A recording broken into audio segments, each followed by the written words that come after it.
Hi అండి. 5 మినిట్స్లో breakfast కానీ స్నాక్స్ ఈవినింగ్ స్నాక్స్గా ఏదైనా రెడీ చేసేది ఉందా అంటే మరమరాలతో ఈజీగా చేసుకోవచ్చండి. ముందు మరమరాలను వాటర్లో వాష్ చేసి ఒక ప్లేట్లోకి పక్కన తీసుకోవాలండి. ఇప్పుడు మనకు కావాల్సింది పోపు వేసుకోవడానికి దినుసులండి.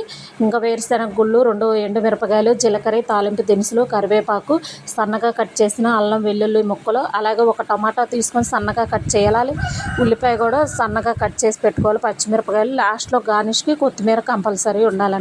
ఇక స్టవ్ పైన పెనం పెట్టేసి ఆయిల్ వేసి ఆయిల్ హీట్ అవ్వగానే పోపు దినుసులు వేసి అవి కొంచెం ఫ్రై అయిన తర్వాత సన్నగా కట్ చేసి పెట్టుకున్న అల్లం వెల్లుల్లి ముక్కలు కూడా వేసేసి కరివేపాకు అలాగే ఒక టమాటా, ఉల్లిపాయ కూడా వేసి కొంచెం ఫ్రై అవ్వనివ్వాలి. ఇవి ఫ్రై అయిన తర్వాత సన్నగా కట్ చేసుకున్న పచ్చిమిర్చి కూడా వేసి చిటికెడు పసుపు వేసి కొంచెం ఫ్రై అవ్వనివ్వాలండి.